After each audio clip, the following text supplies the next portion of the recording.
औज़ु बिल्लाहि मिनश शैतानिर रजीम बिस्मिल्लाहिर रहमानिर रहीम। जीअं त नाज़रीन मां तव्हांजी पंहिंजी सैयद सदफ़ बुखारी हिन रमज़ान जे बाबरकत महीने में तव्हां सां गॾु। जीअं त नाज़रीन ही रमज़ान शरीफ़ जी ट्रांसमिशन हली रही आहे, जंहिं ट्रांसमिशन जो नालो आहे अज़मत रमज़ान। जीअं त नाज़रीन हिन ट्रांसमिशन में इलाही सातरा महिमान अचनि था, उन्हनि सां ॻाल्हि ॿोल थिए थी, नातूं ॿुधूं था ऐं सुठियूं सुठियूं ॻाल्हियूं ॿुधूं था जेके रमज़ान शरीफ़ जे हवाले सां असांखे मौलवी साहिबान ॿुधाइनि था, नात ख़्वान असांखे नातूं ॿुधाइनि था। ऐं ॿियो त नाज़रीन ही रमज़ान शरीफ़ जो जेको महीनो आहे इहो बाबरकत महीनो आहे। इन में अलाह साईं जन्नत जा दरवाज़ा खोले छॾे थो ऐं इन महीने में ई क़ुरान शरीफ़ नाज़िल थियो हो ऐं रमज़ान शरीफ़ जे महीने में ई जंग बदर बि लॻी हुई। जीअं त नाज़रीन हिन रमज़ान जे महीने में असांखे घुरिजे त असां पंहिंजे पाड़ेसिरनि जो बि ख़्यालु रखूं। असां सिर्फ़ु पाण रोज़ा रखी ऐं खाऊं पीऊं न, असां ॾिसूं त असांजे पाड़े में बि केरु आहे जंहिंखे हिन लाइ इफ़्तारी लाइ खाधो आहे मुयसरु न आहे मुयसरु। इन करे जो पंहिंजो नबी करीम सल्लल्लाहु अलैहि वसल्लम उहो सिर्फ़ु 2 खारकूं ऐं थोरो यानी खाधो खाईंदो रमज़ान जेको अफ़्तारी जो टाइम हूंदो हो ऐं असांखे बि ईअं ई करणु घुरिजे। ॿियो त नाज़रीन ही जेको रमज़ान शरीफ़ जो बाबरकत महीनो हली रहियो आहे, जीअं मूं ॻाल्हि कई जंग बदर जी, ऐं हाणे बि ईअं ई पियो थिए त हिन रमज़ान शरीफ़ जे बाबरकत महीने में जंग ईरान ऐं जेका ही इज़राइल ऐं अमरीका जी लॻी रही आहे, इन में जेके असां चवंदासीं हक़ ऐं बातिल जी जेका जंग आहे उन में जेके हक़ ते आहिनि उहे कामयाबु थियनि ऐं जेके नाहक़ ते आहिनि त उहे नाकाम थियनि। ऐं असां ऐं पंहिंजो जेको इमाम हुसैन हो उनजो इहो ई फ़लसफ़ो हो त हू माना पंहिंजे उम्मत लाइ हुन पंहिंजो सिर क़ुर्बान कयो। ऐं जीअं त नाज़रीन असांजो जेको ही प्रोग्राम आहे अज़मत रमज़ान, इन प्रोग्राम सां जंहिं प्रोडक्ट ताउन कयो आहे उहा आहे टपाल मेज़बान, सिंध जी नंबर 1 चांहि। टपाल मेज़बान जो रंग ख़ूबसूरत अहिड़ो बहितरीनु आहे जो हर सिप में बहितरीनु मज़ो मिले थो। जीअं त नाज़रीन असांजे प्रोग्राम अज़मत रमज़ान में जेको महिमान असां सां गॾु आहे उहो नात ख़्वां आहे। मां उनजो तव्हां सां तारुफ़ कराईंदी हलां, हाफ़िज़ ग़ुलाम क़ादिर ओठो साहब नात ख़्वां। अस्सलाम वालेकुम हाफ़िज़ ग़ुलाम क़ादिर ओठो साहब, मां पंहिंजे अज़मत रमज़ान प्रोग्राम में तव्हांखे वेलकम चवां थी ऐं तव्हां असांखे छा था ॿुधायो, हींअर कहिड़ी नात था ॿुधायो? प्रोग्राम जो आगाज़ अल्लाह ताला जे हमद जी बिल्कुलु ताला सां कयो वेंदो आहे। बिस्मिल्लाह। मुंहिंजी ख़्वाहिश आहे त अॼु जे प्रोग्राम जो आगाज़ बि उन ख़ालिक़ अकबर जी सना सां। जी जी बिस्मिल्लाह।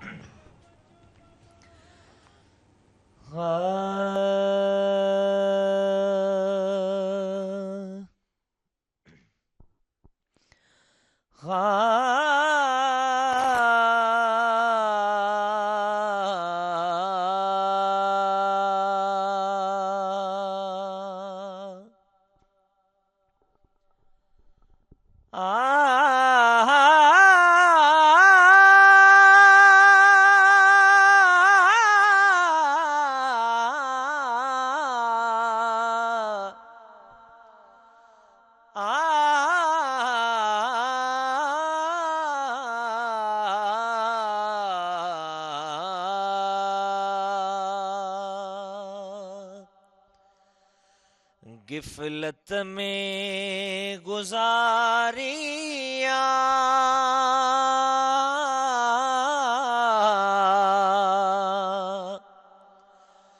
पंहिंजी उम्र ही सारिया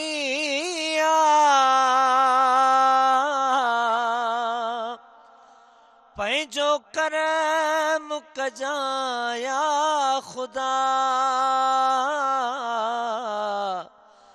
मंदा मेरा बंदा तो संदा आयूं जहिड़ा तेड़ा तो संदा बुद्धि सॾड़ा कया अण ॿुधा कम के कयासी कुधा बुद्धि सॾड़ा कया अण ॿुधा कम के कयासी कुधा वक्त वियो जीअं वारिया गिफ़लत में गुज़ारिया पंहिंजो करम कजां या खुदा मंदा मेरा बंदा तो संदा मंदा मेरा बंदा तो संदा तू रहीम गफ़ार आहीं ऐं साईं सत्तार आहीं ए मुंहिंजा ख़ुदा तू शाह गदा यकसान करी त करे थो सघीं तूं कंहिं बि ग़रीब खे साच ॾगी सुल्तान करी त करे थो सघीं तूं छोरी हवा मूं मोल वॾो तूफ़ान करी त करे थो सघीं तूं हिक हाकुम खे कंहिं नौकर जो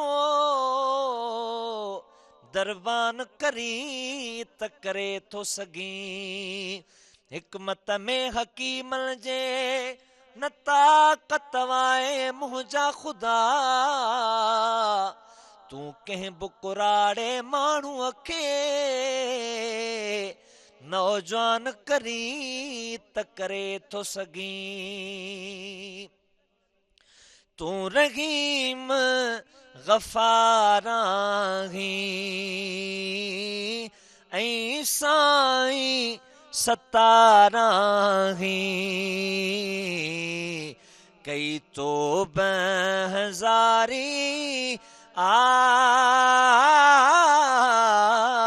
गिफ़लत में गुज़ारिया पंहिंजो करम कजां या खुदा आहियूं जहिड़ा तेड़ा तो संदा मंदा मेरा बंदा तो संदा अर्ज़ गाफ़िज़ जो ही क्यों क़बूल मदियूं मेटियो मुहाबे रसूल आब अखड़ियुनि मां जारिया गिफ़लत में गुज़ारिया पंहिंजो करम कजां या खुदा आहियूं मेरा मंदा तो संदा मंदा मेरा बंदा तो संदा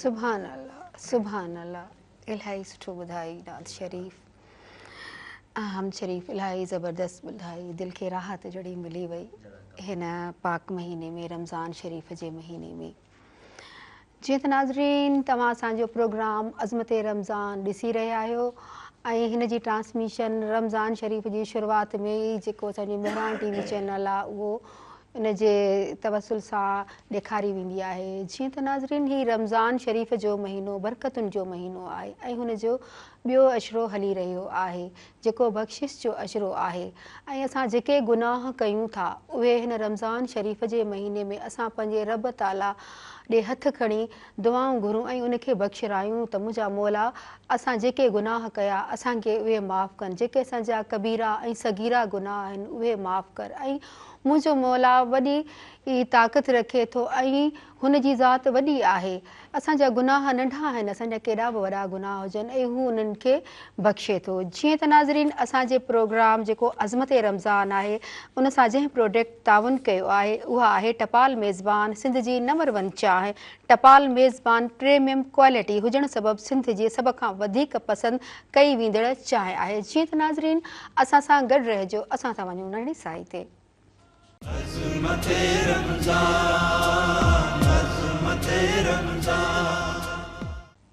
हिकु दफ़ो ॿीहर भलीकार। जीअं त नाज़रीन तव्हां असांजो प्रोग्राम अज़मत रमज़ान ॾिसी रहिया आहियो। हिन जेको ई प्रोग्राम आहे ट्रांसमिशन आहे मेहरान टीवीअ जी, इन में मुख़्तलिफ़ नात ख़्वान ऐं आलिम हज़रात अचनि था, उन्हनि जूं तव्हां ॻाल्हियूं ॿुधो था ऐं नात शरीफ़ ॿुधो था, तव्हांखे राहत मिले थी। जीअं त नाज़रीन हिन अज़मत रमज़ान प्रोग्राम सां जंहिं ताउन कयो आहे उहा आहे टपाल मेज़बान सिंध जी नंबर 1 चांहि। टपाल मेज़बान प्रीमियम क्वालिटी हुजण सबबि सिंध जी सभ खां वधीक पसंदि कई वेंदड़ चांहि आहे। जीअं त नाज़रीन असांजे प्रोग्राम अज़मत रमज़ान में मुख़्तलिफ़ महिमान अचनि था, उन्हनि सां ॻाल्हि ॿोल थिए थी। अॼु बि अहिड़ा ई ख़ासि महिमान असांजे प्रोग्राम में असां सां गॾु आहिनि। ऐं ॿियो त जेको मूं पहिरीं इंट्रो में ॿुधायो त जंग बदर जो ॿुधायो ऐं हिन महीने में क़ुर शरीफ़ नाज़िल थियो ऐं हीअ उहा ई अॼोकी तारीख़ आहे जंहिं ते जंग बदर लॻी हुई। ऐं हिन ई महीने में जेके जंग थी रही आहे, जेके मुस्लिम उम्मा सां थी रही आहे, जेके फाशिस्ट कुवतूं आहिनि उहे मुस्लमान मुल्क सां विढ़ी रहियूं आहिनि। ऐं पहिरीं माण्हुनि खे ख़बर न हूंदी हुई त इहे जेके फाशिस्ट कुवतूं आहिनि उहे कॾहिं डेमोक्रेसी, कॾहिं लिबरलिज़म, कॾहिं अहिड़नि नालनि जे वठी ऐं हुननि सां विढ़ंदियूं हुयूं। पर हाणे माण्हुनि खे उहा ॼाण थी चुकी आहे ऐं हुननि खे इल्मु थी चुको आहे त हीअ जेके मुस्लिम उम्मा आहिनि उन्हनि सां ई फाशिस्ट कुवतूं विढ़नि थियूं। ऐं इनशा अल्लाह फ़तह थींदी जेकी जीअं हाणे ईरान सां थी रही आहे, ईरान जेको उन सां नाइंसाफ़ी थी रही आहे ऐं उनजी फ़तह थींदी। इन करे जो ही इमाम हुसैन जो मुल्क आहे ऐं हू साबरीन हो। जीअं त नाज़रीन असांजे हिन अज़मत रमज़ान प्रोग्राम में जेको महिमान हाणे असां सां गॾु आहे उनजो मां तव्हां सां तारीफ़ कराईंदसि।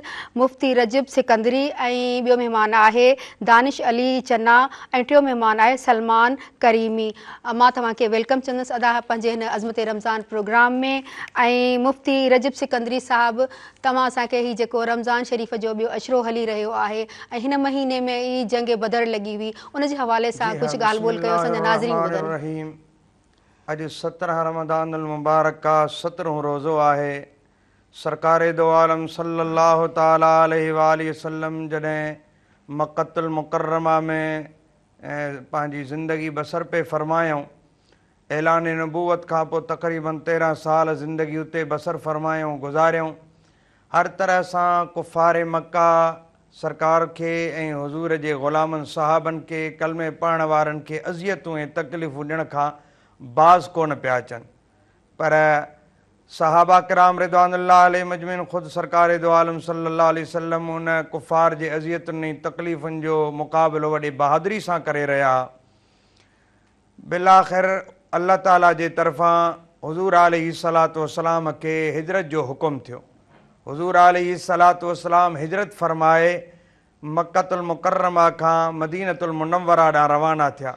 हुज़ूर अलैहिस्सलातु वस्सलाम के सहाबा अर्ज़ कंदा या रसूल अल्लाह असांखे इजाज़त ॾियो, असांखे तकलीफ़ूं ॾिनियूं थियूं आहिनि, असांखे अज़ियतूं ॾिनियूं थियूं आहिनि, असां बि इन्हनि सां मुक़ाबले में जंग कयूं। हुज़ूर फ़रमाईंदा अञा इजाज़त न, अल्लाह जे तरफ़ां असांखे इन जो हुकुम न मिलियो आहे, यानी जंग जो, जिहाद जो। वरी जॾहिं मदीनतुल मुनव्वरा में हुज़ूर अलैहिस्सलातु वस्सलाम तशरीफ़ वठी विया त सन 2 हिजरी में वरी मके वारनि हिकिड़ो काफ़िलो तयारु कयो ऐं उहो काफ़िलो इन नीयत सां तयारु कयूं त हीअ तिजारत करे अचे, उन मां जेतिरी बि कमाई थींदी, नफ़ो थींदो, उन में असलो साज़ो सामान वरितो वेंदो, जंग जो सामान।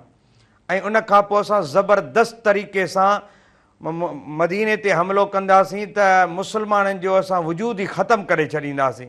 छो त हींअर अक्सीरियत जेका मुस्लमाननि जी आहे उहा मदीने में थी रहे। इन इरादे सां उन्हनि काफ़िलो रवानो कयो ऐं उहो काफ़िलो गुज़रे पियो मदीने जे हुदूद मां।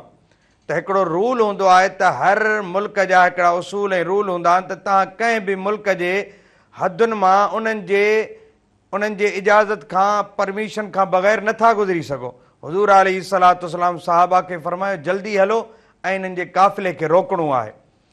हुज़ूर अलैहिस्सलातु वस्सलाम सां 313 साहबी आहे, छो त हूअं त साहबा जो तइदादु हज़ारनि खां लखनि जे लॻभॻि वञी पहुतो।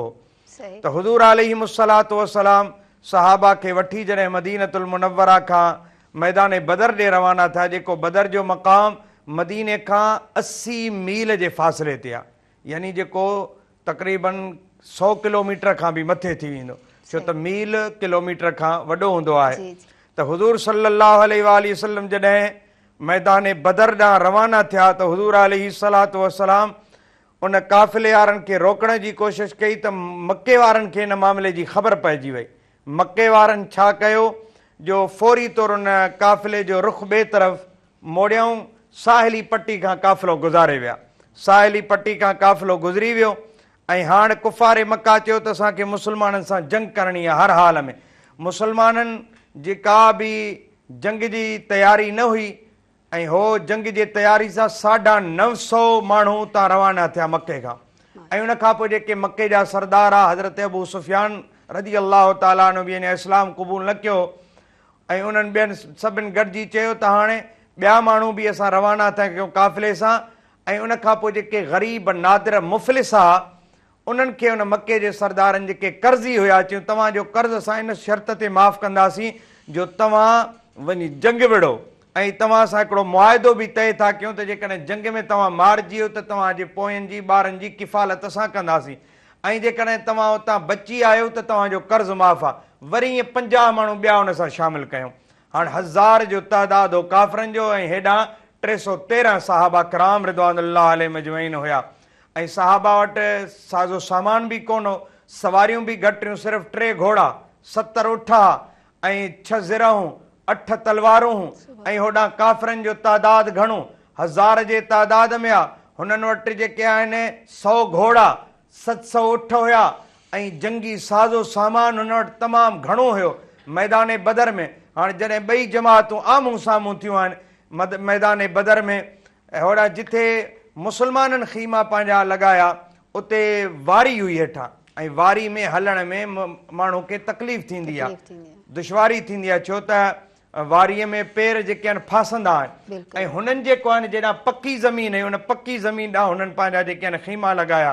पकी ज़मीन ॾांहुं जो ख़ीमा लॻायूं त पकी ज़मीन ते हलणु फिरणु आसान हूंदो आहे, त लिहाज़ा हुननि खे आसानी पई थिए, मुस्लमाननि खे तकलीफ़ पई थिए। त हुज़ूर अलैहिस्सलातु वस्सलाम जे लाइ सहाबा फरमाइनि था असां हिकिड़ो चबूतरो तयारु कयोसीं, यानी कखनि जो जीअं घरड़ो चइजे, उते हुज़ूर इबादत पिया फरमाइनि। हींअर उते जेका आहे मस्जिद आहे मैदान बदर में, जिते हुज़ूर उते बदर जी जॻह ते इबादत फरमाई हुई। हुज़ूर अलैहिस्सलातु वस्सलाम सर सजदे में रखी अर्ज़ु कयो मुंहिंजा मौला अॼु जेकॾहिं हीअ तुंहिंजी थोरी जमात, अॼु जेकॾहिं हीअ कामयाबु न थी त तुंहिंजे नाले वठण वारो शायदि दुनिया ते को न रहे। अॼु हिन जमात जी तूं मदद फरमा। हुज़ूर अलैहिस्सलातु वस्सलाम जी जीअं अखि मुबारक खुली त हुज़ूर मुस्कुराइनि पिया, हुज़ूर ते हल्की निंड तारी थी। उन खां पोइ जीअं अखि मुबारक खोलियूं त मुस्कुराइनि पिया। सैयदना अबू बकर सिद्दीक़ रज़ियल्लाहु ताला अन्हु अर्ज़ु कई या रसूलल्लाह, अवां मुस्कुरायो पिया, पाण फरमायूं त मुस्लमानो मुबारक हुजे, अबू बकर साहबनि खे मुबारक वञी ॾे त अॼु इंशाअल्लाह ताला फतह असांजी थींदी। हाणे वरी अल्लाह ताला आसमान तां पाणी नाज़िल कयो, वयुनज़्ज़िलु अलैकुम मिनस समाए माअन लियुतहिरकुम बिही वयुज़हिब अन्कुम रिज्ज़ शैतान वलियरबित अला क़ुलूबिकुम वयुसब्बित बिहिल अक़दाम। अल्लाह ताला इरशाद फरमाए त नाज़िल थियो आसमान खां पाणी, इन जे लाइ अल्लाह से नाज़िल कयो। रब फरमाए तां त तव्हांखे पाक बणाया। अल्लाह ताला आसमान तां जो पाणी नाज़िल कयो, यानी बारिश थी। त हाणे जेका वारी जॻह हूंदी आहे, बारिश खां पोइ उहा जॻह जेका आहे वारी दॿिजी वेंदी आहे ऐं हलण में आसानी थी पवंदी आहे। ऐं पकी ज़मीन ते जॾहिं बारिश पवंदी आहे त नाज़रीन जो बि तजुर्बो आहे त उन ते उते जेका गप थी पवंदी आहे, हलण में तमामु ॾुखियाई थींदी आहे। इहा पहिरीं मदद अल्लाह ताला आसमाननि तां मुस्लमाननि जे लाइ जंग बदर में नाज़िल कई। उन खां पोइ हुज़ूर अलैहिस्सलातु वस्सलाम पंहिंजे सहाबा खे तयारी पिया कराइनि जंग जे हवाले सां। होॾां अबू जहल पियो तयारी कराए, छो त हीउ मौज़ू तमामु वसी आहे त ज़ाहिर वरी जेकॾहिं ब्रेक जो टाइम थियो त वरी इंशाअल्लाह वापसि ईंदासीं उन ॾांहुं। तव्हां भली कंटिन्यू कयो। जी हा, त हुज़ूर अलैहिस्सलातु वस्सलाम सरकार दो आलम सल्लल्लाहु अलैहि वसल्लम सहाबा खे सम्झाइनि पिया तरीक़ेकार जंगनि जो, त जंग कीअं विड़बी। होॾां अबू जहल आहे। अखनस बिन शरीक हिकिड़ी रिवायत आंदी आहे जंहिंखे अल्लामा क़ाज़ी अय्याज़ रहमतुल्लाह अलैहि बि नक़ल कयो आहे त अखनस बिन शरीक तो चए त मां अबू जहल खे चयो हली आ तोसां थोरो ॻाल्हाइणो आहे अकेलाई में। चए थो अबू जहल खे मां वठी वियुसि ऐं अकेलाई में पुछियोमांसि तूं बि मके में रहियो आहे, हुज़ूर बि मके में ज़िंदगी गुज़ारी आहे, सच ॿुधा त हीउ नबी सचो आहे या ईअं माज़ अल्लाह नकले कुफर नबाज़ कूड़ी दावा कई अथई।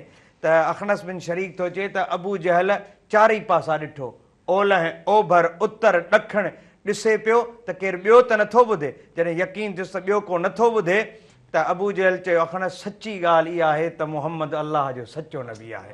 त अखनस बिन शरीक थो चवे त अबू जहल खे मूं चयो त ज़ालिम पोइ हाणे जंग थींदी, माण्हू मरंदा, हली आहे त कलमू पढ़ूं, कलमू पढ़ हली। चई त न, मां मके जो सरदार आहियां, मां या तो ई नथो सम्झां त दुर्र यतीम अबू तालिब ते मां कलमू पढ़ां, मां कलमू न पढ़ंदुसि। हुनखे अबू जहल खे पंहिंजे तकबर ऐं वॾाई माराए विधो ऐं कलमू न पढ़े। उनखां पोइ हुज़ूर अलैहिस्सलातु वस्सलाम सहाबा खे सफ़ूं पिया सिधियूं कराइनि त हिकिड़ो सहाबी सगोरो हज़रत सवाद, उहो थोरो सफ़ खां अॻिते बाद रिवायत मां त हुनजो पेट मुबारक थोरो वॾो हुयो त ईअं अॻिते पियो महसूसु थिए।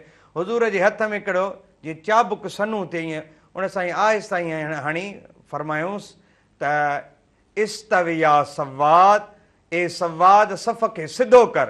हज़रत सवाद रज़ी अल्लाह अन्हु अर्ज़ु कयो, या रसूल अल्लाह, अल्लाह से अव्हां खे इंसाफ़ जे लाइ मोकिलियो आहे, दुनिया ते अव्हां खे आदिल बणाए मोकिलियो आहे, तव्हां मूंखे हीउ चाबुक कयो आहे, मां तव्हां खां हिन जो किसास वठणु थो चाहियां। हुज़ूर ईअं न फरमायो त मूं वटि ताक़त आहे, मां सुपर पावर आहियां। जेकॾहिं मुहम्मद अरबी ईअं इशारो करे हा त सहाबी हज़रत सवाद जो वार वार अलॻि करे छॾनि हा। जेकॾहिं हे उन्हनि जे लाइ दर्स आहे त असांजे दिलबर मुहम्मद जी तारीख़ खे पढ़ो, सीरत खे पढ़ो। तव्हांजे जेके आहिनि अज़ीम जेके वॾियूं यूनिवर्सिटियूं आहिनि, बर्तानिया में ऑक्सफोर्ड यूनिवर्सिटी में, उते तव्हां तस्लीम कयूं वेठा आहियो त दुनिया में जेकॾहिं को अज़ीम लीडर गुज़रियो आहे त फस्ट नंबर ते तव्हांजे हुन ऑक्सफोर्ड यूनिवर्सिटी में बि अज़ीम लीडर जे एतबार सां फस्ट नंबर ते नालो मुहम्मद अरबी अलैहिस्सलातु वस्सलाम जो तहरीर आहे। त पोइ हुन मुहम्मद अरबी जी सीरत ते अमल कयो, पंहिंजे पावर ते तव्हां जेको आहे नाज़ न कयो त असां वटि पावर आहे, कुव्वत आहे, ताक़त आहे, असां मुस्लिम मुल्कनि खे कुचलाए छॾींदासीं, असां ईरान खे शिकस्त ॾींदासीं। तव्हांखे इहा ख़बर न हुई त ॿियूं बि तव्हां जंगियूं कयूं हूंदियूं, पर हीअ जेका रमदान में जंग शुरू थींदी आहे इन में हिकिड़ी ख़ुदा जी ख़ासि महिरबानी हूंदी आहे ऐं इन में फतह जेका आहे उहा मुक़द्दर बणिबी आहे त मुस्लमाननि जी बणिबी आहे। त हुज़ूर अलैहिस्सलातु वस्सलाम खे जॾहिं हज़रत सवाद ईअं अर्ज़ु कयो त हज़रत हुज़ूर ईअं न फरमायो त तूं केरु थींदो आहे मूंखां जेको आहे बदिले वठण वारो, हीअ सभु मुंहिंजा ग़ुलाम हिते मौजूदु आहिनि। हुज़ूर फरमायो सवाद मुहम्मद हाज़िर आहे, क़ुर्बान वञा मां दिलबर जे हिन लफ़्ज़नि मुबारकनि तां। हुज़ूर अलैहिस्सलातु वस्सलाम जॾहिं ईअं फरमायो त हज़रत सवाद अर्ज़ु कयो, या रसूल अल्लाह, जॾहिं तव्हां मूंखे इहो चाबुक लॻायो त मुंहिंजी पुठी उघाड़ी। ॾिसो सहाबनि जो ईमान केॾो मज़बूत हो त जिस्म ते पूरो कपिड़ो बि न हो, बल्कि ईअं हदीस शरीफ़ आहे त नसाई शरीफ़ में हदीस आहे, हुज़ूर था जे हिकिड़े साहबी अर्ज़ु कयो, या रसूल अल्लाह, हिकिड़े कपिड़े में नमाज़ पढ़ूं त थी वेंदी? त पाण फरमायो, छा तव्हां वटि हर हिक वटि ॿ कपिड़ा आहिनि छा? यानी वॾियूं चादरूं हूंदियूं हुयूं, पोइ हिन सीने खां हेठि पेरनि खां भेॾियुनि ताईं उहे चादरूं वेड़ींदा हुआ। हिकिड़ी चादर, जेकॾहिं वॾियूं ॿ चादरूं हूंदियूं या वॾी चादर त पोइ कुल्हनि ते ॿधंदा हुया, उनखे कुल्हे खां जेका भेॾियुनि ते ईंदी हुई। त हुज़ूर फरमाए, तव्हां वटि छा कंहिं हर हिक वटि ॿ चादरूं न आहिनि? त पोइ जॾहिं हू पंहिंजो सतर ढकींदो त हुनजी नमाज़ जेका आहे थी वेंदी। त हुज़ूर अलैहिस्सलातु वस्सलाम हज़रत सवाद जॾहिं अर्ज़ु कयो, या रसूल अल्लाह, मुंहिंजी पुठी उघाड़ी, तव्हां बि पंहिंजो इहो पहिराणो मुबारक जेको आहे कुर्तो मुबारक इहो पुठी तां हटायो त मां चाबुक हणां। त पूरो किसास सहाबा रोअण पिया, ज़ारो कतार ॻोड़ा पिया ॻाड़नि, सवाद असांखे इन जे बदिले 100 चाबुक हण, पर दिलबर मुहम्मद खां तूं बदिलो थो वठी। हज़रत सवाद पियो चवे त न, तव्हां त मूंखे लकुड़ हयो ई कोन्हे, मूंखे हुज़ूर जेॾहिं हयो आहे त मां हुज़ूर खां बदिलो वठंदुसि। जीअं हुज़ूर अलैहिस्सलातु वस्सलाम पंहिंजो कुर्तो मुबारक हटायो त हज़रत सवाद डोड़ी वञी जेके ॿिन्ही कुल्हनि मुबारकनि जे विच में मोहरे नबूवत हो जंहिं ते लिखियल हो ला इलाहा इल्लल्लाह मुहम्मदुर रसूलुल्लाह सल्लल्लाहु अलैहि वसल्लम, हज़रत सवाद वञी उनखे चुमियो आहे, उनखे चुमियो हज़रत सवाद ऐं कदमनि ते किरी पियो, या रसूल अल्लाह, सवाद जी कहिड़ी मजाल, तव्हां खां बदिलो कहिड़ो वठिणो, तव्हां कहिड़ी मूंखे तकलीफ़ ॾिनी, बसि मुंहिंजी इहा। हुज़ूर फरमायो, सवाद पोइ ईअं छो कई? अर्ज़ु कई, या रसूल अल्लाह, जंग शुरू थियण वारी आहे, शायदि मां शहीद थी वञा। मूं चयो, आख़िरी दफ़ो मुंहिंजा ही चप तव्हांजे हिन मोहरे नबूवत खे लॻनि त मुनकर नकीर ईंदा मूंखां पुछंदा त मां चवंदुसि त मां नबीअ जो ग़ुलाम बि आहियां, पर ही मुंहिंजा चप हुज़ूर जे मोहरे नबूवत ते बि लॻल आहिनि, त मूंखां पुछाणो माफ़ थी वेंदो। हज़रत सवाद खे हुज़ूर अलैहिस्सलातु वस्सलाम पोइ दुआ बि ॾिनी आहे। हज़रत उन खां पोइ जीअं जंग जो इहो सिलसिलो जारी ऐं सारी रहियो, हाणे तयारियूं थियूं ऐं अज़ीम मार्को हुयो। सर माफ़ कजो, हिते त असां साईं वटि पोइ वरी तव्हांजो असां ॿुधूं था। जीअं त नाज़रीन असांजे प्रोग्राम अज़मत रमज़ान सां जंहिं ताउन कयो आहे उहा आहे टपाल मेज़बान सिंध जी नंबर 1 चांहि। मुंहिंजे रमज़ान जो दस्तरख़्वान टपाल मेज़बान खां सवाइ पूरो नथो थिए। जीअं त नाज़रीन असां सां गॾु रहिजो, असां था अचूं नंढे साई खां पोइ।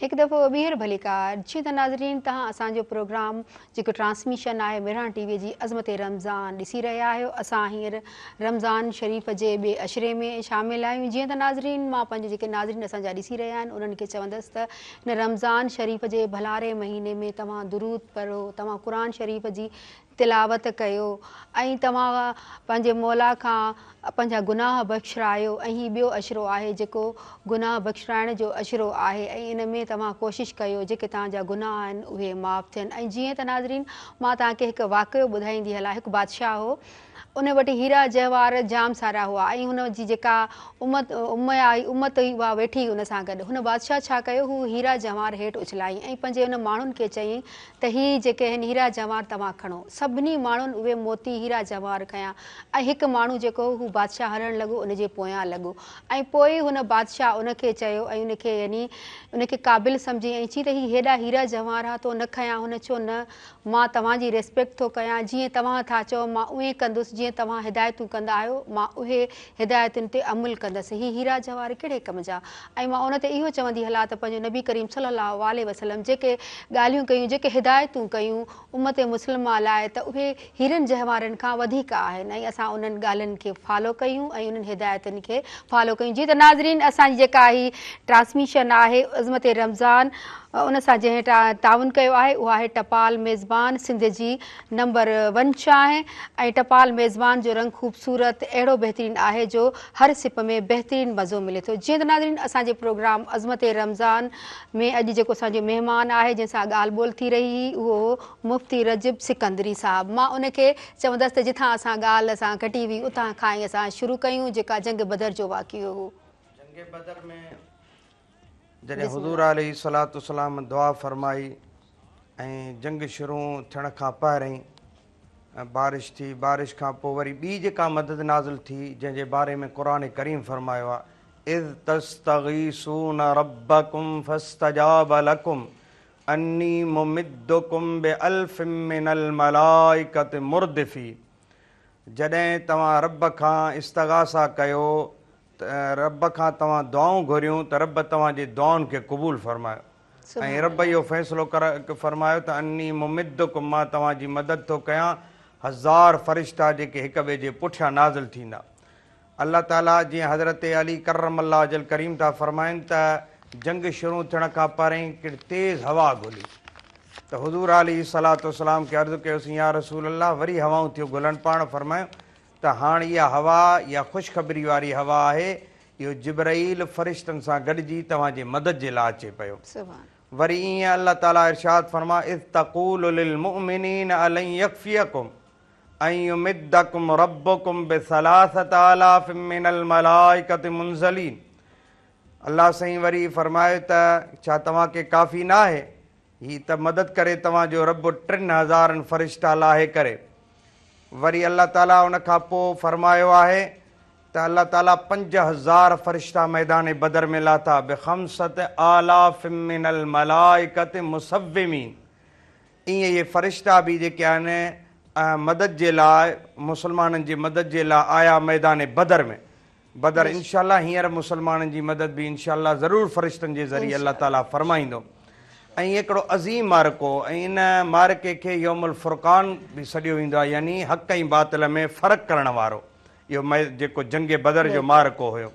ऐं हिकिड़ो अज़ीम मारको हुयो जो हज़रत सैयदना अबू बकर सिद्दीक़ रज़ी अल्लाह ताला अन्हु पंहिंजे पुट जे मुक़ाबले में आयो। छो त हज़रत सैयदना अबू बकर सिद्दीक़ रज़ी अल्लाह ताला अन्हु जो पुटु हज़रत अब्दुर्रहमान उन इस्लाम बाद में क़बूल कयो। ऐं वरी जॾहिं ऐं हेॾां हज़रत अमीर हमज़ा रज़ी अल्लाह ताला अन्हु वलीद जे मुक़ाबले में आयो। हज़रत सैयदना उमर बिन ख़त्ताब रज़ी अल्लाह ताला अन्हु पंहिंजे मामे जे मुक़ाबले में आयो। हज़रत अब्दुर्रहमान सैयदना अबू बकर सिद्दीक़ रज़ी अल्लाह ताला अन्हु जे फ़र्ज़नि जॾहिं इस्लाम क़बूल कयो त सैयदना अबू बकर सिद्दीक़ खे अर्ज़ु कई, बाबा मैदान बदर में मां काफ़रनि जे तरफ़ां विहण आयुसि, जॾहिं कई 2-3 दफ़ा तव्हां मुंहिंजे तलवार जे हेठां पिया अचो, पर मां तव्हांखे बाबो सम्झी तलवार हटाए पियो वञा, जे न त मां तव्हांजे कंध ते तलवार हलायां त तव्हां शहीद थी वञो। अबू बकर सिद्दीक़ फरमायो, अब्दुर्रहमान तो बाबो सम्झी तलवार हटाई, पर मूंखे व रब्बिल काबत, मूंखे काबे जे रब जो कसम आहे, जेकॾहिं तूं मुंहिंजे तलवार जे हेठां अची हा त मां तुंहिंजे मुंडी सिर तुंहिंजो धड़ धार करे छॾियां हा, छो त तूं मुहम्मद जे दुश्मन सां गॾिजी वेहण आयो आहीं, त मां इहो रिश्तो न ॾिसां हा त तूं मुंहिंजो पुटु आहीं। ऐं उहा जॾहिं जंग शुरू थी आहे त सहाबा सगोरा 313, जंहिंमां जेके आहिनि 236 जेके आहिनि अंसारी सहाबी आहे, बाक़ी मुहाजिरीन सहाबी आहे। ऐं जंग जीअं शुरू थी आहे त उन में अल्लाह ताला उन जंग में फ़रिश्तनि जे ज़रिए जेका मदद कई आहे सहाबा किराम जी, त फ़तह जेका आहे अल्लाह ताला मुसलमाननि खे अता फ़रमाई। उन में मुसलमाननि जी शहादत बि तमामु घटि तादाद में थी, काफ़रनि जे जेके मुआ उहे बि तमामु घणे तादाद में। हज़रत अनस रज़ी अल्लाह ताला अन्हु फ़रमाइनि था त जंग शुरू थियण खां पहिरीं हुज़ूर निशान लॻाया त हीउ फलाणो काफ़र हिते मरंदो, हीउ फलाणो काफ़र हिते मरंदो, उन्हनि जा निशान लॻाया। त हज़रत अनस तो फरमाए, फमा मात अहदुहुम अम मौदे यद रसूलिल्लाह सल्लल्लाहु अलैहि वसल्लम, फरमाइनि था त ख़ुदा जो कसम, जिथे हुज़ूर निशान जंहिं काफ़र जे लाइ हयो, 1 इंच या 1 ज़रे बराबरि बि उहो काफ़िर अॻिते पोइते न, बल्कि उन ई जॻह ते मारियो वियो। ईअं काफ़िर वॾा वॾा रईस काफ़रनि जा, अबू जहल बि इन ई जंग में जेको आहे वासिले जहन्नम थियो हुयो। अबू जहल खे मारण वारा नंढड़ा हिकिड़ा शहज़ादा हज़रत मुआज़ ऐं हज़रत मुअव्वज़ रज़ी अल्लाह ताला अन्हुमा, हज़रत अब्दुर्रहमान तो फरमाए त मैदान बदर में 2 नंढड़ा शहज़ादा मूं ॾे डोड़ंदा आया, अची चयूं त हल तारिफ़ या अम्मे, ए चाचा तूं सुञाणी थो अबा जहल अबू जहल खे? त हज़रत अब्दुर्रहमान तो फरमाए, मां हैरान थी वियुसि ऐं हुननि खां पुछणु लॻुसि त अबू जहल जे बारे में तव्हां छो था पुछो? त हुननि चयो त असां ॿुधो आहे त उहो मुहम्मद अरबीअ खे घटि वधि ॻाल्हाईंदो आहे।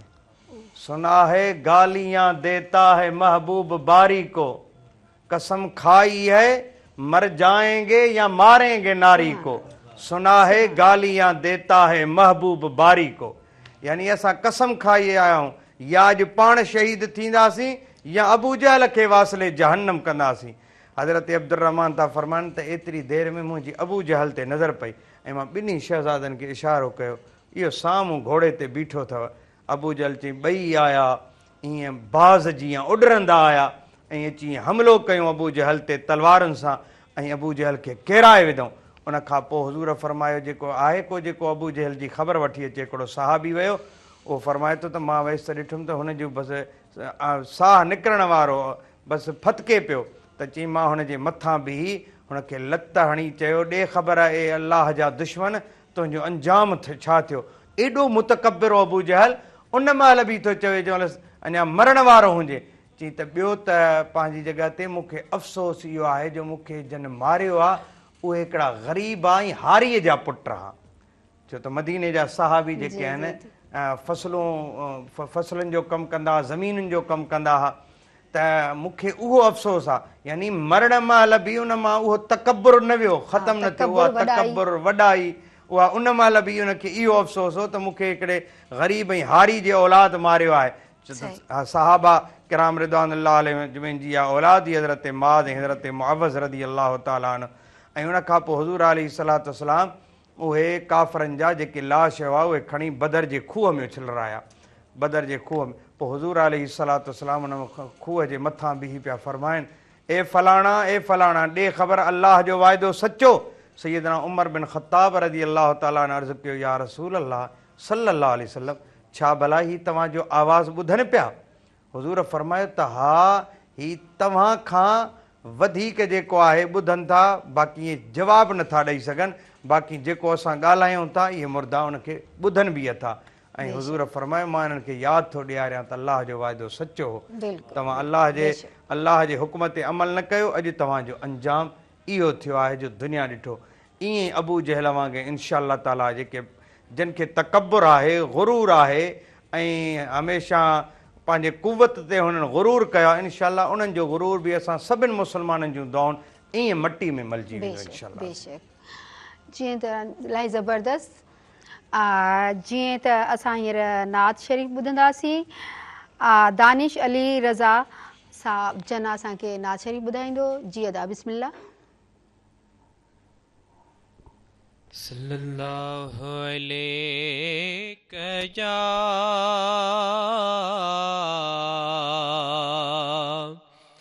या रसूल अल्लाह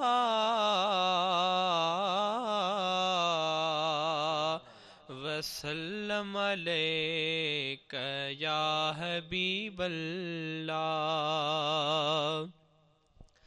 को लिखे या न लिखे मां यार तुझे लिखे, को लिखे या न लिखे मां यार तुझे लिखे। हाँ लिखे में लिख रायो मुँह लिखे में लिख रायो, सरदार तुझे लिखे को लिखे या न लिखे मां यार तुझे लिखे, को लिखे या न लिखे मां यार तुझे लिखे। धारियो त आहे धारियो पांजल बि आ ॾुखायो, धारियो त आहे धारियो पांजल बि आ ॾुखारियो।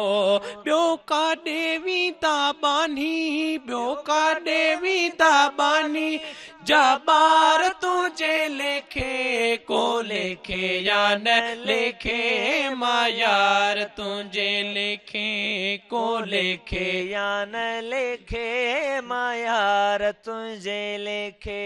जा मर्ज़ जी दवा थी दवा मां कान शफ़ा थी, जा मर्ज़ जी दवा थी दवा मां कान शिफ़ा थी। बस हाणे थी वेठा हूँ अदा हाणे थी वेठा हूँ, बीमार तुझे लिखे को लिखे या न लिखे मां यार तुझे लिखे, को लिखे या न लिखे मां यार तुझे लिखे। मुझो हकीर नालो मखणो फ़कीर नालो, मुझो हकीर नालो मखणो फ़कीर नालो। मूं जहिड़ा लिखिया वेंदा, मूं जहिड़ा लिखिया वेंदा, आपे नार तुझे लिखे को लिखे या न लिखे मां यार तुझे लिखे, को लिखे या न लिखे मां यार तुझे लिखे। सुभान अल्लाह इलाही ज़बरदस्त। जीअं त नाज़रीन असांजे प्रोग्राम अज़मत रमज़ान सां जंहिं तावन कयो आहे टपाल मेज़बान सिंध जी नंबर 1 चांहि। टपाल मेज़बान पीअण सां हिकु नशो जोश ऐं ताज़गी मिले थी जेका सॼो ॾींहुं तव्हांखे सरगरम रखे थी। जीअं त नाज़रीन असां सां गॾु रहिजो असां तव्हांजी नंढड़ी साइट ते। अज़मत रमज़ान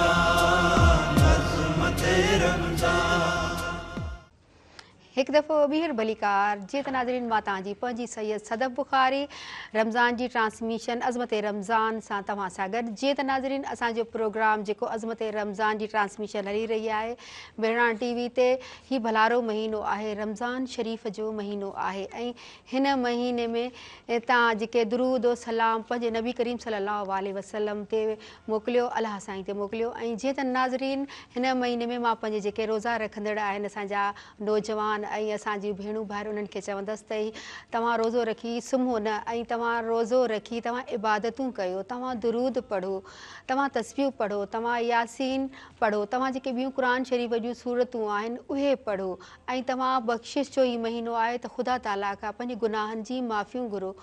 हू वॾो हू वॾो जेको माफ़ करण वारो उनजी वॾी ज़ात आहे।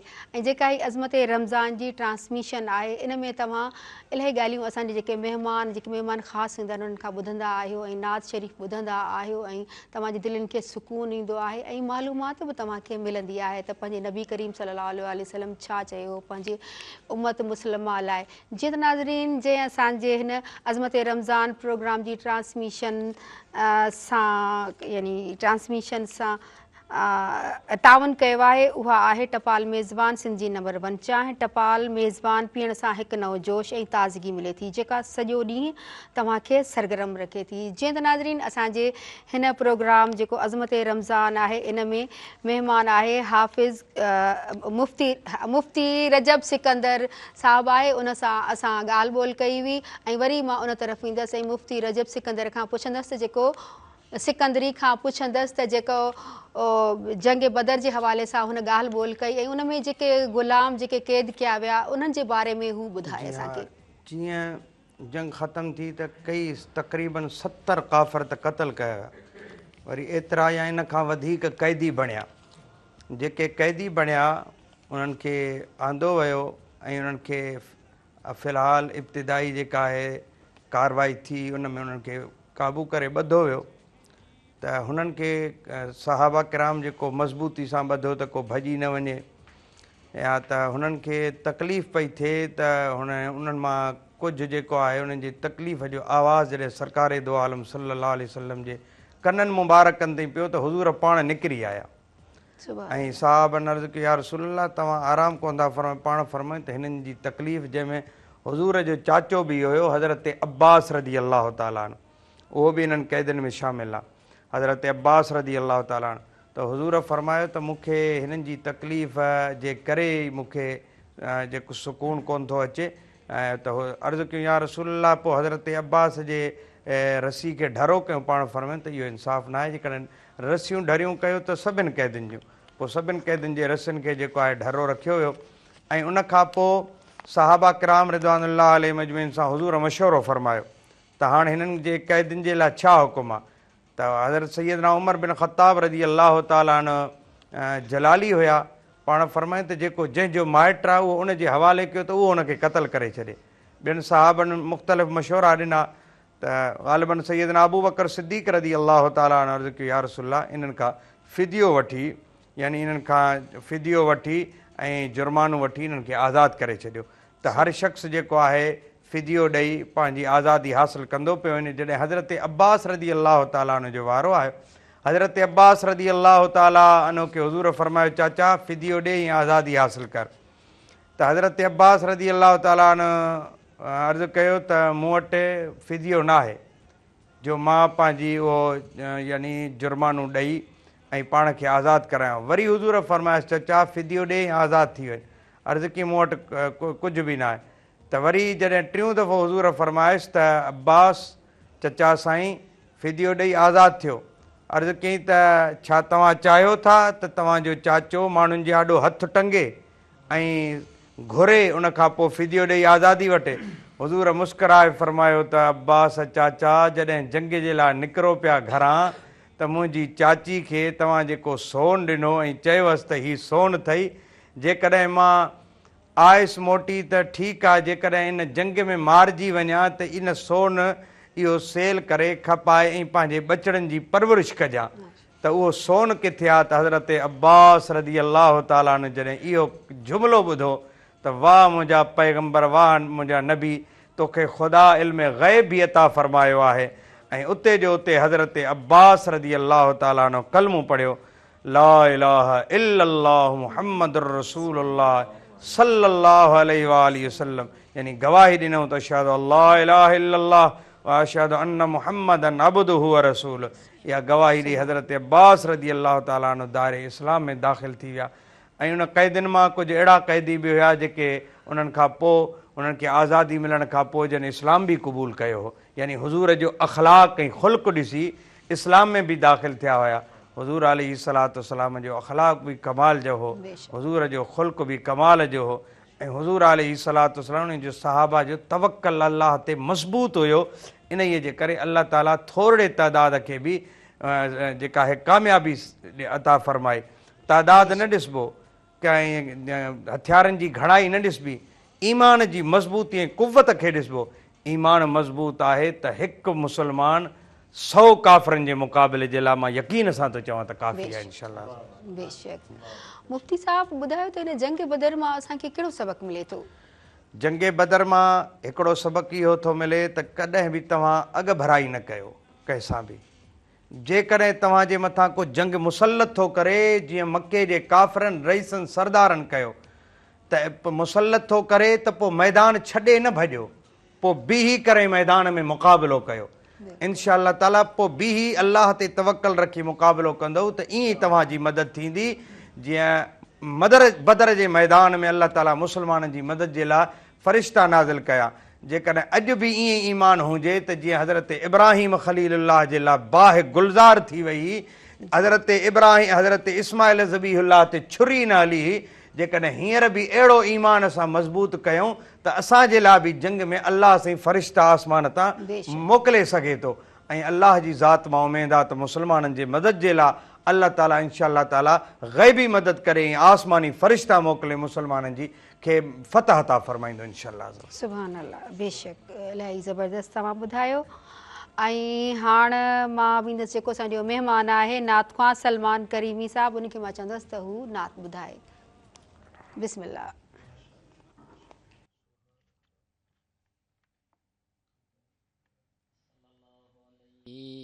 कया या रसूल अल्लाह वसल्लम अलैका या हबीब अल्लाह। दुआ उन जी दरकार आ, हीणो मुंहिंजो ही हाल आ। दुआ उन जी दरकार आ, हीणो मुंहिंजो ही हाल आ। कर महरम ते मदीने जा साईं, कर महरम ते मदीने जा साईं। ओ गम दुनिया जा विया वकोरे, अंदर खे छॾियाऊं लोरे। ओ गम दुनिया जा विया वकोरे, अंदर खे छॾियाऊं लोरे। हाय ॾुखनि जी भरियल झोल आ, हीणो मुंहिंजो ही हाल आ। कर महरम ते मदीने जा साईं, कर महरम ते मदीने जा साईं। ओ गम दुनिया जा विया वकोरे, अंदर खे छॾियाऊं लोरे।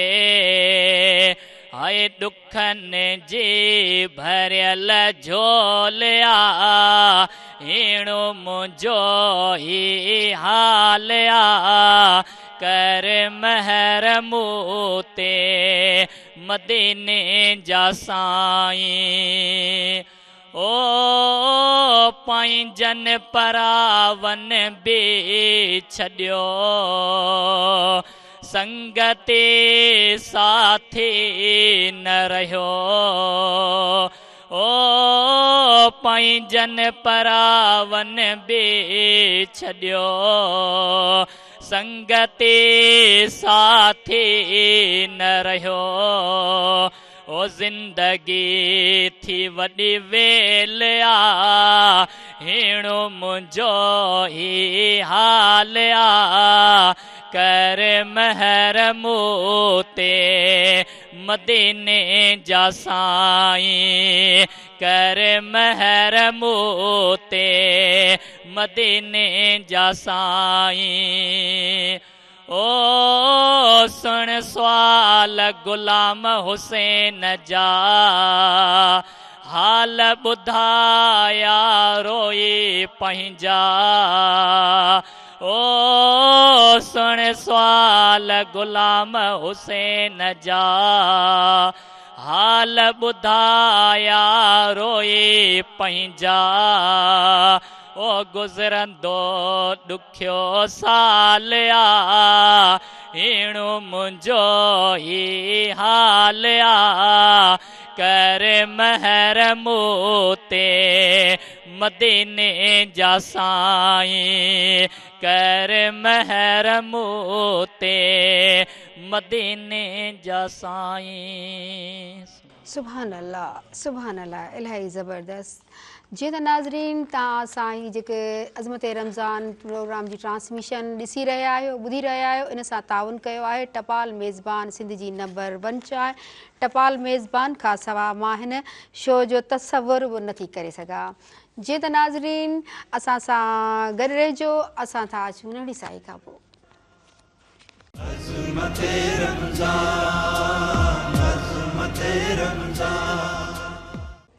हिकु दफ़ो ॿीहर भलीकार। जीअं त नाज़रीन मां तव्हांजी पंहिंजी सैयद सदब बुखारी ऐं तव्हांजे प्रोग्राम जेका ट्रांसमिशन आहे रमज़ान शरीफ़ जी अज़मत रमज़ान में तव्हां सां गॾु। जीअं त नाज़रीन हीउ भलारो महीनो आहे रहमतुनि जो महीनो आहे। हज़ारे दुरूद ओ सलाम पंहिंजे नबीअ जे नाम पंहिंजे मौला अली सलाम जे नाम पंहिंजे ख़ुदा जे नाम। जीअं त नाज़रीन हिन महीने में तव्हांखे घुर्जे त तव्हां चङा कमु कयो कंहिंजी दिलि न ॾुखायो हूअं बि दिलि में ख़ुदा ताला रहे थो इन करे तव्हां कंहिंजी दिलि न ॾुखायो ऐं को अहिड़ो गुनाह न कयो जंहिंसां ॿिए खे कंहिंखे तकलीफ़ पहुचे। ॿिया महीना त आहिनि ही साल जा जेके 12 महीना आहिनि उहो 9 महीनो आहे ही जेको हीरनि में जेके मोती हूंदा आहिनि न उन्हनि में हिकिड़ो हीरो हूंदो आहे जेको ख़ासि हूंदो आहे ही उहो महीनो आहे रमज़ान शरीफ़ जो महीनो।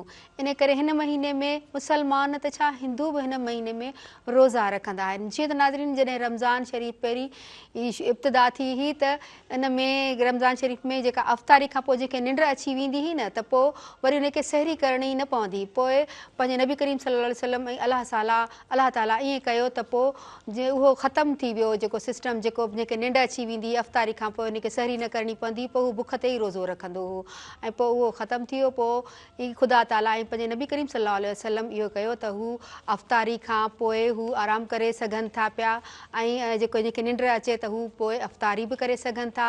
जीअं त नाज़रीन असांजे हिन प्रोग्राम में स्पेशल महिमान असां सां गॾु आहिनि जिन सां असां ॻाल्हि ॿोल करे रहिया आहियूं ऐं असांजे प्रोग्राम जेको अज़मत रमज़ान आहे उन सां जंहिं ताउन कयो आहे उहा आहे टपाल मेज़बान सिंध जी नंबर 1 आहे। टपाल मेज़बान ई आहे जंहिं जे पीअण सां जोश मिले थो ऐं शो करण लाइ। टपाल मेज़बान जी सभ खां सुठी ॻाल्हि उहा आहे त हर भेरे उहो ई बहितरीनु ज़ाइक़ो ॾींदी आहे उन लाइ ई टपाल मेज़बान सिंध में सभ खां वधीक पसंदि कई वेंदी आहे। जीअं त नाज़रीन मां हाणे वेंदसि मुफ़्ती रजब सिकंदरी साहिब ॾे ऐं उन खां पुछंदसि त हू छा असांजा जेके ॾिसंदड़ आहिनि उन्हनि खे पैगाम ॾिए थो रमज़ान शरीफ़ जे हवाले सां।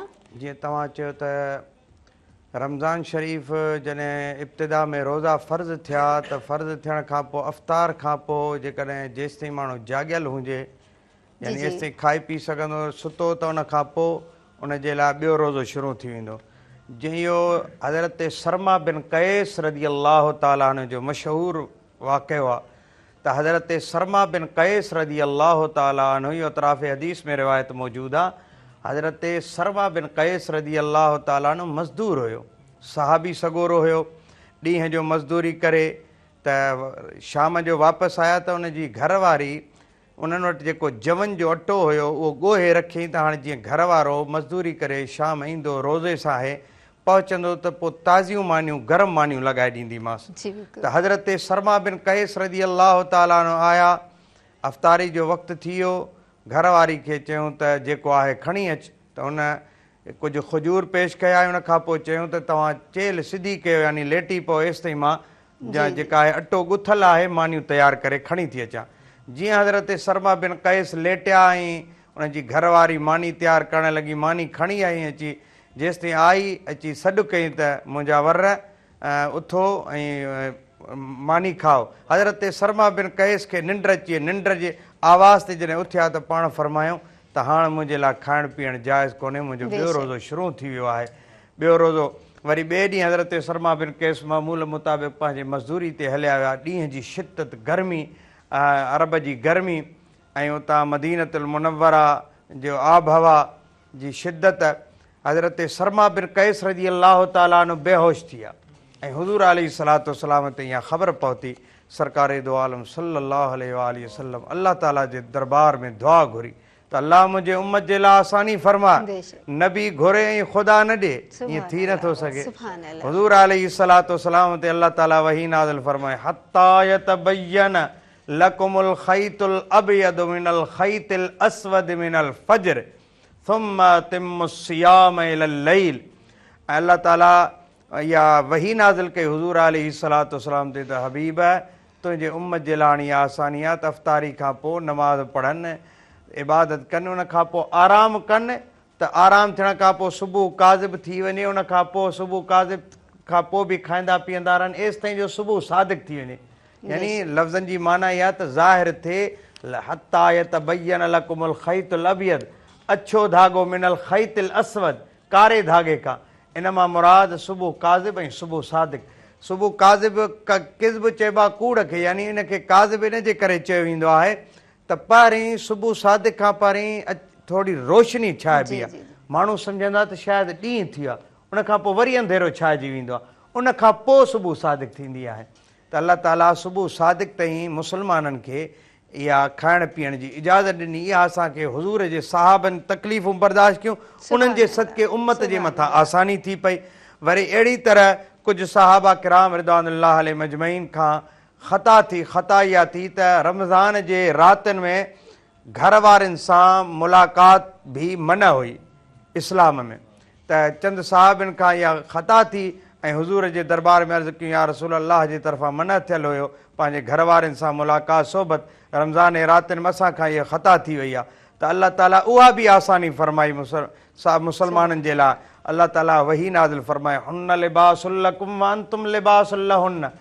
अल्लाह ताला फरमाए हबीब तुंहिंजे उम्मत जे लाइ इहा बि आसानी आहे त जेकॾहिं उहो रमज़ान जे रातिनि में इबादत खां पोइ इशा नमाज़ थी, तरावी थी, उन खां पोइ जेकॾहिं आराम था कनि ऐं पंहिंजे घर वारनि सां मुलाक़ात था कनि, शरई हक़ अदा था कनि, त इहा बि उन्हनि खे इजाज़त आहे। इहे सभई आसानियूं असांजे लाइ इस्लाम में सरकार जे सदके असांखे मिलियूं ऐं असांखे इहे नेमतूं मिलियूं। ऐं उन नेमतुनि जे मिलण खां पोइ बि जेकॾहिं असां सुस्त रफ़्तारी ॾेखारियूं ऐं असां सुस्ती ॾेखारियूं अहिड़े मौसम में, माह मुक़दस ई सम्झो मुंहिंजे ख़्याल में अञा बहार जो मौसम पियो हले, उहा गर्मी जी शिदत बि न आहे, उन जे बावजूदि अलाह अहिड़ा बि बाना आहिनि जेके रोज़ो नथा रखनि। त अफ़सोस सां चवणो थो पए त बंदा तूं पंहिंजे ख़ुदा तोखे सिहत ॾिनी आहे, अहिड़ी तोखे जवानी बख़्शी आहे, जेकॾहिं ख़ुदा तोखे सिहत न ॾे त तूं छा करे सघंदे ख़ुदा खे। इन सिहत जो क़दुरु कर, इन जवानी जो क़दुरु कर ऐं हिन माह मुक़दस जे रोज़नि खे न छॾ। ऐं माह मुक़दस जे रोज़नि खे जेके रहिजी विया आहिनि तौबा ताइब थी त इन्हनि जी मां क़ज़ा कंदुसि, जेके बाक़ी आहिनि अल्लाह सां वाइदो ऐं अहद कर इहे मूंखे रखणा आहिनि। इनशा अल्लाह ताला जेकॾहिं तोखे ख़ुदा तोखे सुरख़ुरू न बणाए त पोइ चइजांइ त हैफ़ आहे, मूंखे अल्लाह जी इज़त जो कसम आहे, ख़ुदा जी रहमत एॾी वसी आहे, मूंखे यकीन आहे तूं तौबा कंदे ख़ुदा तोखे जी तौबा क़बूल करे तोखे दुनिया में बि सुरख़ुरू कंदो, इज़तूं बि बख़्शींदो। पर तूं सिर्फ़ु शर्त ई आहे त ख़ुदा ॾे अचु, ख़ुदा ॾे जी दरबार में तूं झुक, इनशा अल्लाह ताला तुंहिंजा बेड़ा पार थी वेंदा। सुभान अल्लाह, इलाही सुठी ॻाल्हि, इलाही ज़बरदस्त ॻाल्हि। जीअं त नाज़रीन असांखे हाणे हाफ़िज़ ग़ुलाम क़ादिर नात ॿुधाईंदो, जीअं त बिस्मिल्लाह दा।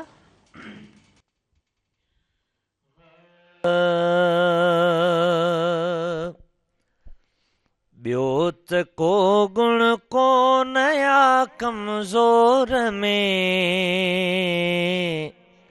दर न दिल बर जो छॾियुमि हर दौर में। ॿियो त को गुण कोन या कमज़ोर में, दर न दिल बर जो छॾियुमि हर दौर में। है कल खे आगिल केतिराई आसरा हो किल खे आगिल केतिराई आसरा आसरो मुंहिंजो मुहम्मद मोर में दर न दिल बर जो छॾियुम हर दौर में ॿियो त को गुण को नया कमज़ोर में दर न दिल बर जो छॾियुम हर दौर में है नाम ते नाले मिठे नी घर समेत ओ नाम ते नाले मिठे नी घर समेत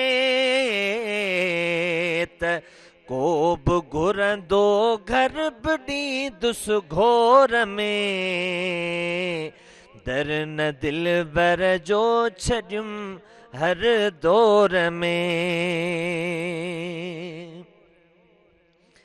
है जन मदीने खे ॾिठो तन खां पुछो ओ जन मदीने खे ॾिठो तन खां पुछो आमज़ो केॾो टुकर जे भोर में दर न दिल बर जो छॾियुम हर दौर में दर न दिल बर जो छॾियुम हर दौर में है मानुसाईं जे मुहाबे थो मिले ओ मानुसाईं जे मुहाबे थो मिले सिंध सरहद में सखर लाहौर में दर न दिल बर जो छॾियुम हर दौर में ओ गुलाम नबी मगेसर गम न कर ओ गुलाम नबी मगेसर गम न कर ओ गुलाम नबी मगेसर गम न कर गड मोहम्मद पाक हूंदुई गौर में दर न दिल बर जो छॾियुम हर दौर में ॿियो त को गुण को नया कमज़ोर में दर न दिल बर जो छॾियुम हर दौर में सुभान अल्लाह जी त नाज़रीन तव्हां असांजो जेका ही ट्रांसमिशन आहे रमज़ान शरीफ़ जी अज़मत रमज़ान ॾिसी रहिया आहियो इन सां ताउन कयो आहे टपाल मेज़बान सिंध जी नंबर 1 चांहि टपाल मेज़बान जी सभ खां सुठी ॻाल्हि उहा आहे त हर भेरे उहो ई बहितरीनु ज़ाइक़ो ॾींदी आहे उन लाइ ई टपाल मेज़बान सिंध में सभ खां वधीक पसंदि कई वेंदी आहे जी त नाज़रीन असां सां जुड़िया रहिजो असां था वञूं नंढड़ी साई ते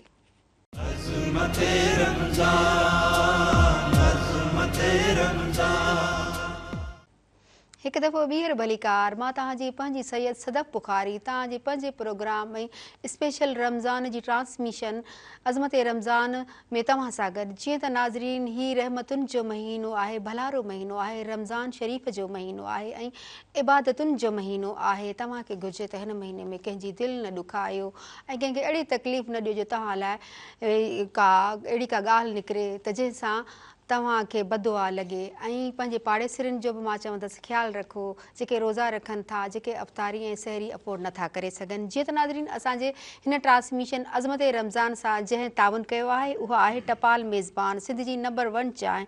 टपाल मेज़बान पीअण सां हिकु नओं जोश ऐं ताज़गी मिले थी जेका सॼो ॾींहुं तव्हांखे सरगरम रखे थी। जीअं त नाज़रीन हीअ जेको अज़मत रमज़ान जी ट्रांसमिशन आहे इन में असां सां गॾु स्पेशल महिमान आहिनि, उन्हनि सां असां ॻाल्हि ॿोल करे रहिया आहियूं। जीअं त असांजे हिन अज़मत रमज़ान ट्रांसमिशन जो ही ॿियो जेको ही रमज़ान शरीफ़ जो ॿियो अशरो हली रहियो आहे ऐं अज़मत रमज़ान ट्रांसमिशन में जेके असांजा महिमान आहिनि उन्हनि में मुफ़्ती रजिब सिकंदरी साहिबु आहे, उन सां मां ॻाल्हि ॿोल कंदसि ऐं उन खां ई पुछंदसि त हीउ जेको ॿियो अशरो हली रहियो आहे रमज़ान शरीफ़ जो उन जे बारे में। ऐं ॿियो मां सर एक्सक्यूज़ मी, ऐं ॿियो मां तव्हां खां पुछंदसि त हीअ जेका जंग हली रही आहे ईरान ऐं ही अमरीका इज़राइल जी, त इन में जेके असांजो मुल्क पाकिस्तान आहे उन जी बि मैशियत ते असरु पवंदो, जीअं त ही किराया भाड़ा आहिनि या ही जेको पेट्रोल महांगो थी वियो आहे, डीज़ल महांगो थी वियो आहे, ईअं ॿियनि शयुनि ते बि असरु पवंदो, इन ते थोरी नज़र विझो। बिस्मिल्लाहिर्रहमानिर्रहीम। इहो त हिकिड़ो उसूल आहे त जेके कंट्रीज़ आहिनि उन्हनि जा हिक ॿिए सां पाण सां ताल्लुक़ वास्ता जुड़ियल रहनि था ऐं जेका तिजारत कारोबार निज़ाम सिस्टम आहे ज़ाहिर आहे जेकॾहिं उन में कुझु मुल्क जॾहिं मफ़लूज थींदा उन्हनि जूं अशिया शयूं असां ताईं न पहुचंदियूं त ऑटोमेटिक मईशत ते असरु पवंदो छा, पर पइजी चुको आहे। असां ॾिसूं था त पेट्रोल ऐं डीज़ल केतिरो तेज़ी सां स्पीड सां जेको आहे महांगो थी वियो आहे, त लिहाज़ा इन्हनि में हिकिड़ो त माण्हू पाण खे तयारु रखे ऐं हिकिड़ो त हुई रमज़ान शरीफ़ असांखे सब्र जो दर्स ॾेई चुको आहे त असांखे बुख कीअं बर्दाश्त करणी आहे, त उनखे हाणे हिन में जेकॾहिं असांजे मथां मुश्किलात थियूं अचनि त असां उन्हनि जो मुक़ाबिलो कंदासीं। जेकॾहिं असां जिथे 3 टाइम पे असां खाद खुराक ते इस्तेमालु कईसीं, मानी खाधीसीं पई, त हाणे असां 2 टाइम ते ईंदासीं, 1 टाइम ते ईंदासीं। ऐं वरी ईअं कुझु जेके शयूं जेके तव्हांखे वक़्त में ज़रूरत वक़्त में तव्हांखे कमु अचनि उहे शयूं जेतिरी इस्तात आहे पाण बि इस्तेमालु कयूं ऐं ग़रीबनि खे बि तव्हां उहे ॾियारियो, त जेकॾहिं तव्हांजे करे कंहिं मिसकीन कंहिं ग़रीब जो पेट भरियो त उनजे दिलि मां जेका दुआ निकिरंदी उहा तव्हांखे दुनिया में बि सुरख़ुरू बणाए छॾींदी, आख़िरत में बि तव्हांजे छुटकारे जो सबबु बणिजी वेंदी। जीअं हुज़ूर अलैहिस्सलाम फरमाए त जंहिंजे घर में खजी हूंदी यानी कतल जंहिंखे चइबो आहे सिंधी, जंहिंजे घर में हूंदी त उहो बुख खां बची वेंदो। त लिहाज़ा हींअर जेकॾहिं तव्हां उहा शइ तव्हां पाण बि इस्तेमालु कयो, पंहिंजे लाइ रखो ऐं ग़रीबनि खे बि चंद किलो वठी तव्हां ॾियो। ग़रीबनि मां मुराद इहा न आहे जेके रोडनि ऐं रस्तनि ते जेके फ़क़ीर ऐं पेनूं आहिनि, कुझु त इहे आदी आहिनि। सफ़ेद पोश जेको माण्हू आहे, सफ़ेद पोश जेको ज़रूरतमंद आहे, पर हू पंहिंजे जेको आहे इज़त खे बचाइण जे लाइ पंहिंजी सफ़ेद पोशी खे बचाइण जे कंहिंखां सवाल बि नथो करे सघे, तव्हां उन्हनि ते नज़र रखो ऐं उन्हनि जी तव्हां मदद कयो। हक़दार उहे आहिनि। सभ खां पहिरीं मदद तव्हांखे करणी आहे हिन टाइम पंहिंजनि जी, अज़ीज़नि जी। जेकॾहिं को जंहिंखे अलाह ताला नवाज़ियो आहे उनजो जेकॾहिं मिट माइट पंहिंजा जेकॾहिं इन तकलीफ़ में आहिनि त उनजी मदद कयो, उन्हनि सां तावन कयो। छो त हुज़ूर फरमाए जंहिं पंहिंजे मिट माइट खे छॾे करे वञी ॿिए जी मदद कई, ॿिए खे ख़ैरात ॾिनई, ॿिए खे सदको ॾिनई, त हुज़ूर फरमाए त ख़ुदा जे दरबार में इहा हिन जी नेकी क़बूल ई कान पवंदी। छो त हुनजे मथां हक़ पाराई हुयो पंहिंजे पंहिंजे रिश्तेदारनि जो क़राबतदारी खे ॾिसे आहे। जे त इन जे लाइ हुज़ूर जे हुकुम मुताबिक़ असां पहिरीं जेको आहे ख़्यालु कंदासीं पंहिंजे रिश्तेदारनि जो। अलाह ताला सभिनि खे मोहताजी खां महफ़ूज़ फरमाए। अलाह ताला मुस्लमाननि खे सुरख़ुरू करे ऐं अलाह ताला मुस्लमाननि जी मईशत खे कारोबार खे मज़बूत बनाए। ॾाढी ज़बरदस्त ॻाल्हि। मुफ़्ती साहब असां हिकिड़ी ॻाल्हि था वठूं, पोइ कंटिन्यू था कयूं तव्हांजी ॻाल्हि। हेलो, अस्सलाम वालेकुम। वालेकुम सलाम। जी अदा, किथां पिया ॻाल्हायो ऐं छा था चवणु चाहियो तव्हां? फ़कीर मोहम्मद इक़बाल बंबरो छोर उमरकोट। जी माशाअल्लाह। जी जी माशाअल्लाह, तव्हांखे भली कार थी चवां, छा चवणु चाहींदो तव्हां? पहिरीं त मुफ्ती मौलाना रजब अली सिकंदरी ॿिया मोज़िज़नि खे असां इन शाम जे पैर में सलाम पेश कंदासीं। तव्हांखे बि सलाम था पेश कयूं। वालेकुम सलाम। पहिरीं असांजा 2 नंढड़ा सुवाल आहिनि। जी जी। हिकिड़ो त जंग जे बदर जॾहिं लॻी हुई तॾहिं उन जी सन ईस्वी असांखे कंफर्म साईं ॿुधाइनि, उन खां पोइ केतिरा असाबी सगोरा हिन में हुआ, ऐं उन खां पोइ जेको आहे शादी जे हवाले सां माण्हू हींअर ज़माने में ॾिठो वञे त पंहिंजो ॾाज में मुख़्तलिफ़ तोला सोन ॾियनि था, को 5 तोला। जेकॾहिं माण्हू घटि ॾिए थो त ज़माने में माण्हू ताना हणनि था, बाबा हीअ न्याणी खे घटि ॾिनो, हीउ सामान हुन वधीक ॾिनो, माना कॉम्पिटिशन लॻी पई आहे। जी जी। ऐं त नबियनि जी सुनत ते घटि थो अमल कयो वञे। इन ते साईं मौलाना रजब अली सिकंदर थोरो रोशनी विझे ज़माने जे हिसाब सां, समाज जे हिसाब सां। जी हाँ जी जी, महिरबानी ऐं लख थोरा तव्हां ज्यादा। इहो जी माशाअल्लाह मुफ्ती इक़बाल साहब बंबरो साहब असां सां जुड़ियल रहंदा आहिनि पहिरीं रमज़ान खां वठी करे। त पहिरियों उन्हनि जो जेको सुवाल उनजो मां जवाबु अर्ज़ु करे चुको आहियां त 313 साहबी जी, आहे जी। मैदान बदर में सन 2 हिजरी, जीअं शुरू इब्तिदा में सन 2 हिजरी बि अर्ज़ु कयो, जुमे जो ॾिहाड़ो हुयो सन 2 हिजरी 17 रमज़ानुल मुबारक हो। 313 साहबी सगोरा जिन वटि जंगी साज़ो सामानी हो, 6 ज़िराऊं 8 तलवारूं हुयूं ऐं 3 घोड़ा हुया, 70 उठ हुया।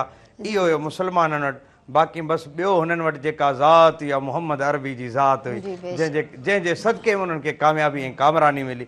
ऐं ॿियो जेको साईं फ़कीर मोहम्मद इक़बाल बंबरे साहिबु जेको सुवालु कयो, उहो अहमियत जो हामिल आहे। अहमियत जो हामिल इन तरह सां आहे त इहो मुआशरे जे अंदरि, जी बिल्कुलु, मुआशरे में ॾिठो थो वञे त इन ॾाज ते, इन ते कई न्याणियूं वीचारियूं इन ॾाज जे न हुजण जे करे उन्हनि जूं ज़िंदगियूं ॻरी वियूं, उमिरियूं विञाई वेठियूं आहिनि।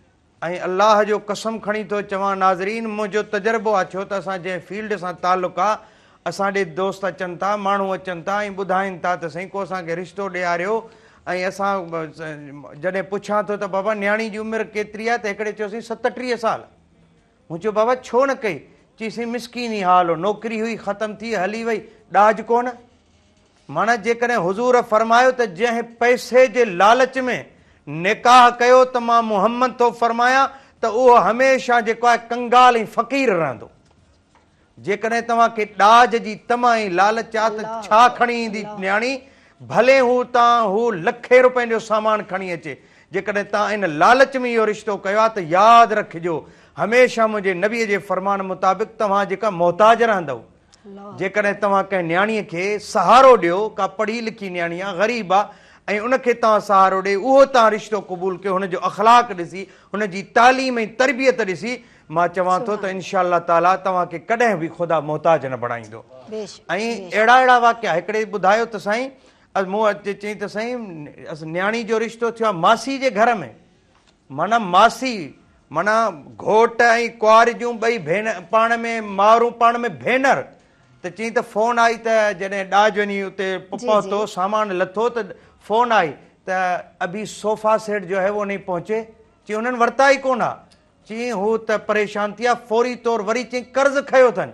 चई जी हाँ वो आपको हम पहुंचाते हैं, थोड़ी देर में जो है वो हमारे पास रह गए। चई इज़त बचाइण जे लाइ त उहो वरी चई फौरी तौर कर्ज़ खणी उन्हनि वरी उहे पहुचाया आहिनि।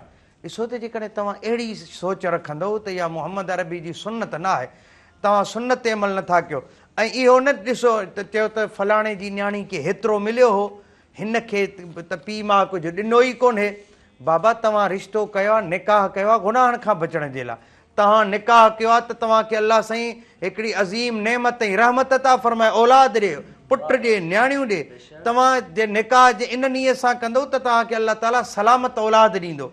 तव्हांखे अलाह ताला जेका औलाद ॾींदो उहा नेक ऐं सालिह ॾींदो।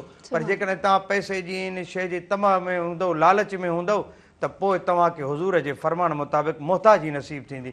मोहताजी खां बचणो आहे इंशा अल्लाह अज़ वजल। असांजा नाज़रीन खे इहा गुज़ारिश आहे त कॾहिं बि कंहिं न्याणी खे तानू नाहे ॾियणो त तोखे माइटनि घटि ॾिनो आहे या छा ॾिनो आहे, छा खणी आई। नाज़रीन में ख़ासि तौरु इहो मुंहिंजे माउरनि ऐं भेनरुनि जे लाइ पैगाम आहे। मर्द वरी बि तानू घटि, औरत जेका इन मामले में जेको आहे फौरी तौरु नोट करे तानू ॾेई वठंदी आहे।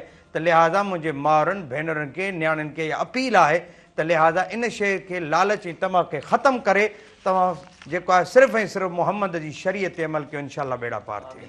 बिल्कुलु सुठी ॻाल्हि, ज़बरदस्त। असांजा नाज़रीन बि ॿुधी रहिया हूंदा इहा ॻाल्हि त हू ॾाज खे एतिरी अहमियत न ॾियनि, इन करे जो इलाही सारियूं न्याणियूं आहिनि उहे शादीअ खां वेठियूं आहिनि ऐं मां जेके असांजे अज़मत रमज़ान में प्रोग्राम ट्रांसमिशन में महिमान आहिनि, मां तव्हां सभिनी जी महिरबानी थी कयां, थैंक्स थी कयां त तव्हां टाइम ॾिनो असांजे हिन प्रोग्राम में तव्हां आयो। जीअं त नाज़रीन असांजे प्रोग्राम अज़मत रमज़ान सां जंहिं ताउन कयो आहे उहा आहे टपाल मेज़बान सिंध जी नंबर 1 चांहि। टपाल मेज़बान अव्हांखे चुस्त ऐं तवानो रखे थी, ख़ासि तौर ते रोज़ो खोलण बैदि। जीअं त नाज़रीन असांजे प्रोग्राम अज़मत रमज़ान जो हाणे तो थिए वक़्तु ख़तमु, वरी इंशा अल्लाह ॿिए दफ़ा गॾु, इन करे अल्लाह भाई।